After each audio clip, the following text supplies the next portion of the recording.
Kerala bank employees ഫെഡറേഷന്റെ സംസ്ഥാന സമ്മേളനം ഞങ്ങളെ സംബന്ധിച്ച് കേരള ബാങ്ക് എംപ്ലോയീസ് ഫെഡറേഷൻ സംബന്ധിച്ച് Kerala bank employees federation bank employees federation affiliate ചെയ്ത് പ്രവർത്തിക്കുന്ന കേരളത്തിലെ വലിയ ഒരു സംഘടനയാണ്. മേഖലയിലെ വലിയ സംഘടനയാണ്. അതിന്റെ സമ്മേളനം കൊണ്ട് ഞങ്ങൾ ഉദ്ദേശിക്കുന്നത് പ്രധാനമായിട്ടും ബാങ്കിങ് സെക്ടറിലുള്ള ചില കാര്യങ്ങൾ, ഇപ്പം നടന്നുകൊണ്ടിരിക്കുന്ന കാര്യങ്ങൾ, സഹകരണ മേഖലയിൽ നടന്നുകൊണ്ടിരിക്കുന്ന കാര്യങ്ങൾ, ഇതെല്ലാം ഒന്ന് പ്രചരിപ്പിക്കുക. അതിന്റെ കേന്ദ്ര വിരുദ്ധ നയങ്ങൾ അതിന്റെ എങ്ങനെ ഇഫക്ട് ചെയ്യുന്നു എന്നുള്ള കാര്യങ്ങൾ പ്രചരിപ്പിക്കൽ കൂടി ഈ സമ്മേളനത്തിന്റെ, ഞങ്ങളുടെ ബിസിനസ് സമ്മേളനത്തിന് അപ്പുറത്തേക്ക് ആ സമ്മേളനത്തിന് ഒരു ലക്ഷ്യമുണ്ട്. അതുകൊണ്ട് തന്നെ ഞങ്ങൾ ഇതിന്റെ സമ്മേളനത്തിന്റെ മുദ്രാവാക്യമായിട്ട് എടുക്കുന്നത് ജനവിരുദ്ധ ബാങ്കിങ് നയങ്ങൾക്കെതിരെ പൊരുതാം ഒരുമയോടെ സംരക്ഷിക്കാം സഹകരണത്തെ എന്ന മുദ്രാവാക്യമാണ് ഞങ്ങൾ ഈ സമ്മേളനം കൊണ്ട് ഉദ്ദേശിക്കുന്നത്.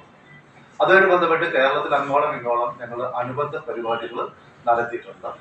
പ്രധാനമായിട്ടും കോഴിക്കോട് ഇന്ത്യൻ സാമ്പത്തിക മേഖലയിൽ ഇപ്പോൾ സംഭവിക്കുന്നത് എന്ത് എന്ന വിഷയത്തിൽ ഉള്ളേരിയിൽ ഒരു പ്രഭാഷണം ഞങ്ങളുടെ സംസ്ഥാന പ്രസിഡന്റ്, ബാങ്ക് എംപ്ലോയീസ് ഫെഡറേഷന്റെ സംസ്ഥാന പ്രസിഡന്റ് ഒരു പ്രഭാഷണം നടത്തിയിരുന്നു. അതേപോലെ വടകരയിൽ സി രവീന്ദ്ര മാഷ്, മുൻ മിനിസ്റ്റർ, പിന്നെ സഹകരണത്തിന്റെ പങ്ക്, സാമ്പത്തിക മേഖലയിൽ സഹകരണത്തിന്റെ പങ്ക് എന്നുള്ള വിഷയത്തിലും തൊഴിലിടത്തിലെ സ്ത്രീ എന്ന വിഷയത്തിൽ ഒരു സെമിനാറും കോഴിക്കോട് നടത്തിയിരുന്നു. അതേപോലെ മാധ്യമങ്ങൾ, പ്രചരണവും പ്രത്യയശാസ്ത്രം എന്ന വിഷയത്തിൽ കെ.ടി. കുഞ്ഞിക്കണ്ണൻ, നമ്മുടെ ഗവേഷണ കേന്ദ്രം, ചെറുവട്ടൻ ഗവേഷണ കേന്ദ്രത്തിന്റെ ഡയറക്ടറാണ് കെ.ടി. കുഞ്ഞിക്കണ്ണനും ഒരു പരിപാടി നടത്തി. സോ ആ രീതിയിലേക്ക് ജനങ്ങളിലേക്കും കൂടി ഈ മുദ്രാവാക്യങ്ങൾ, ഈ കാര്യങ്ങൾ എത്തിക്കലാണ് ഉദ്ദേശിക്കുന്നത്.